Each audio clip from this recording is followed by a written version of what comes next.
Salut les gars. L'histoire commence dans une ambiance familiale chaleureuse. Nena, une journaliste dynamique, s'amuse intensément avec ses deux filles, Lena et Zuzia. L'ambiance est joyeuse jusqu'à l'arrivée de Meshik, son mari, qui rentre soudainement du travail.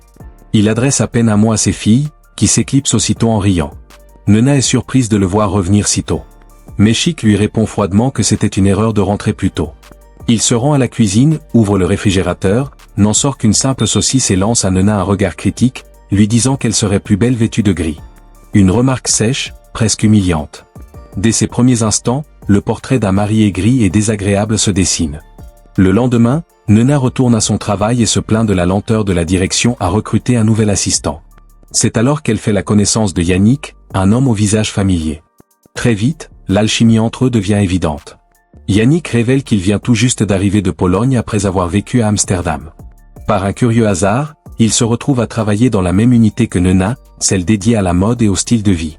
À travers leurs échanges complices, on comprend qu'ils ont partagé bien plus qu'un souvenir professionnel.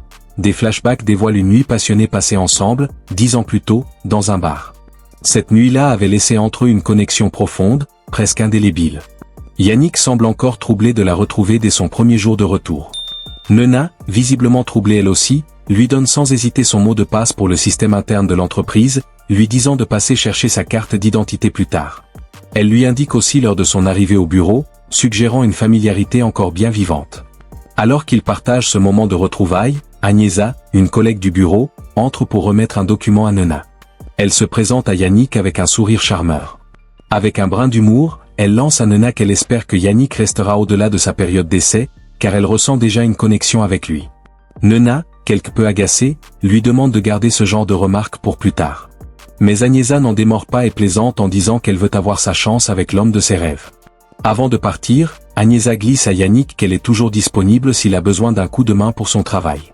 Une invitation à peine voilée.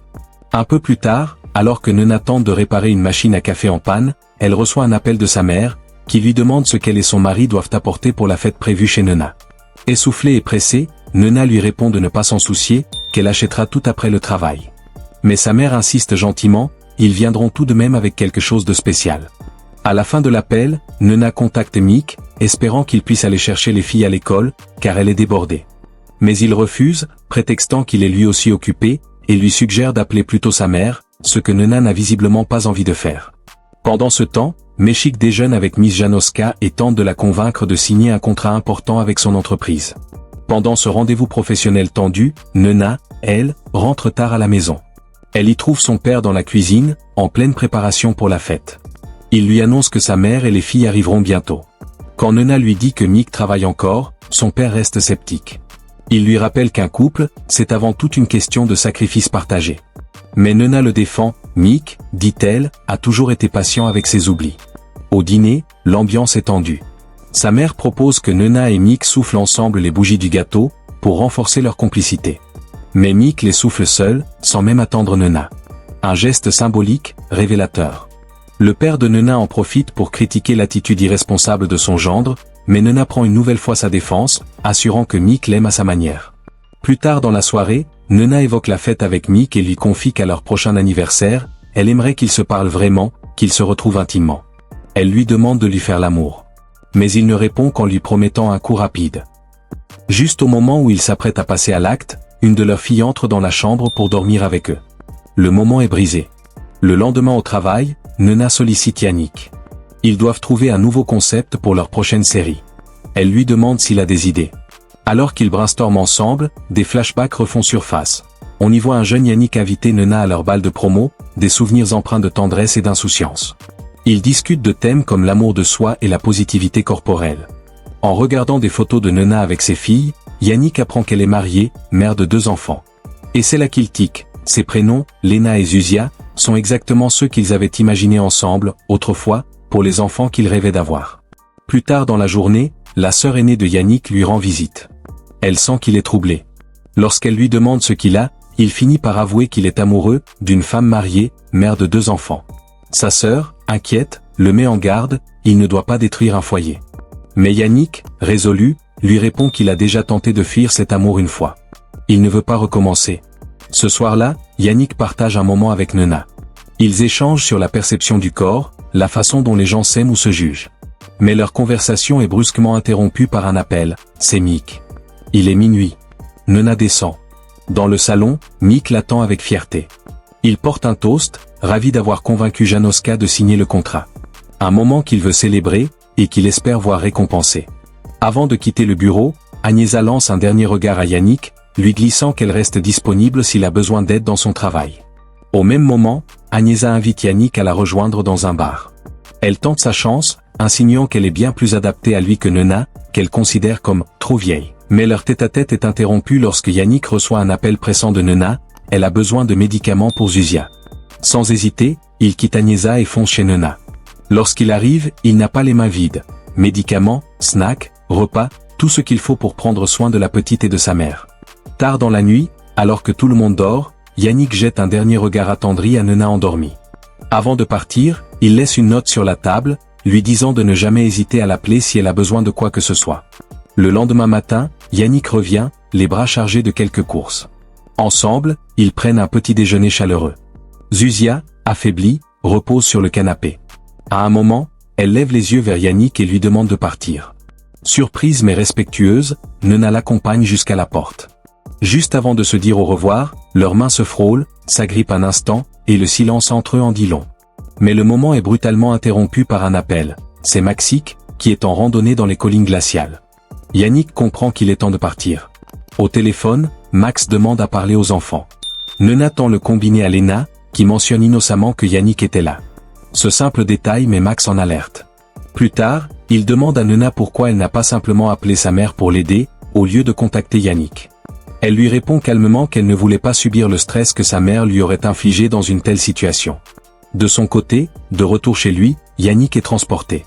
Il repense aux récents moments partagés avec Nona.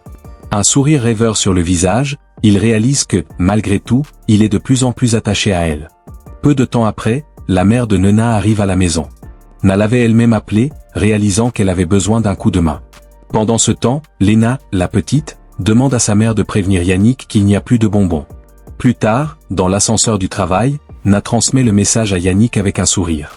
Entre deux étages, la tension entre eux s'intensifie et ils partagent un moment passionné, leurs lèvres se cherchant brièvement mais intensément. À peine séparés, Mystique appelle. Il veut savoir si elle est en colère contre lui. D'une voix sèche, elle lui répond qu'elle est au travail et ne peut pas parler. Elle raccroche aussitôt. De retour à la maison, l'ambiance est tendue.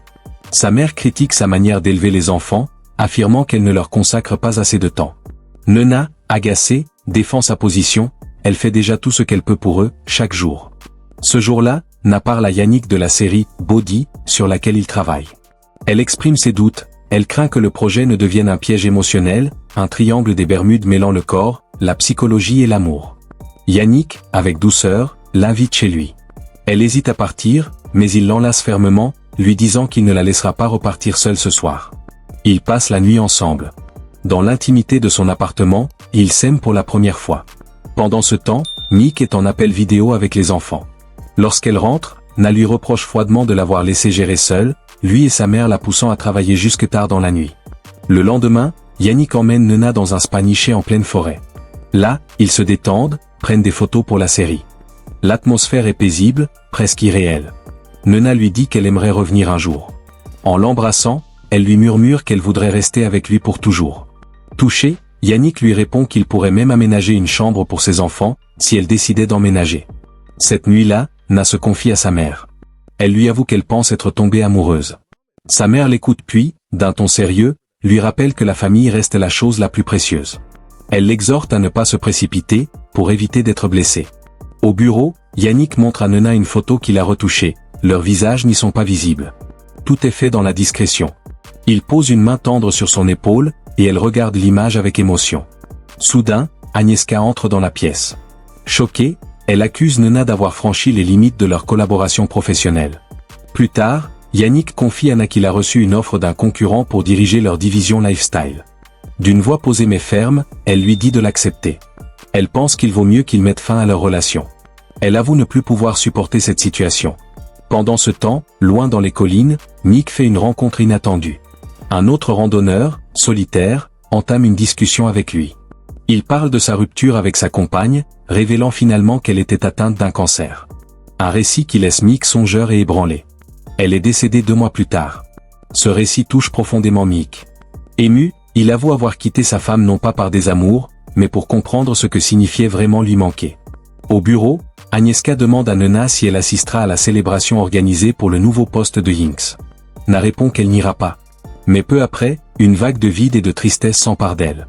Le lendemain, elle rend visite à son père. Elle lui confie qu'elle sait ce qu'elle doit faire, mais que cela lui paraît impossible. Son père l'écoute calmement et lui dit qu'il a traversé la même chose autrefois, et qu'il avait choisi sa famille. Peu après, Nena se rend chez Yannick. Ils s'embrassent. Mais ce qu'elle ignore, c'est que Mick est en ligne, encore connecté à l'appel. Il entend tout. Dévasté, il sombre dans une crise de nerfs et sort, seul, dans le froid glacial. Quelques instants plus tard, il l'appelle en visio. Sa voix tremble quand il lui demande « Qui est cet homme ?» Nena tente de nier. Mais face à son insistance, elle craque. Elle éclate en sanglots et avoue tout. Bouleversée, elle quitte aussitôt Yannick pour prendre un vol en urgence. Elle veut retrouver Mick, lui parler en face à face, en Islande. Pendant ce temps, dans les montagnes enneigées, Mick aperçoit un homme piégé dans une profonde crevasse de glace. On lui ordonne d'attendre les secours, mais il n'écoute pas. Il tente de sauver l'homme seul, et tombe à son tour dans le vide. À l'aéroport, une femme de l'équipe de secours accueille Nena. Elle lui annonce que Mick reviendra bientôt avec les secouristes.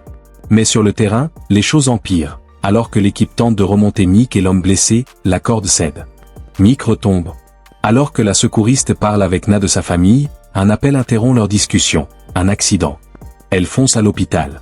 Là-bas, un médecin leur explique que l'état de Mick est critique, mais qu'ils font tout pour le sauver. Nena reste à son chevet. Yannick l'appelle. Mais elle, d'une voix calme, lui annonce qu'elle ne reviendra pas vers lui. Il tente de protester, blessé, mais elle lui répète que c'est sa décision, et qu'elle est définitive. Le lendemain matin, Yannick vient à l'hôpital. Il s'excuse pour tout. Il lui apporte du jus. Elle lui explique que Mick est toujours dans le coma, et qu'elle ne sait pas quoi faire. Compréhensif, Yannick lui promet qu'il lui laissera de l'espace, mais qu'il sera toujours là pour elle. Plus tard dans la journée, Mick se réveille enfin. Alors que Nena se précipite pour appeler un médecin, il l'arrête d'un geste faible. Il veut lui parler. Il ne sent plus un côté de son corps, mais ses mots sont clairs. Il lui dit qu'il comprend désormais tout. Et qu'il l'aime encore. L'histoire s'achève sans conclusion précise. On ne sait pas si Nena choisira de rester avec Mick, ou pas. Qu'en pensez-vous ? Merci d'avoir regardé cette histoire jusqu'à la fin.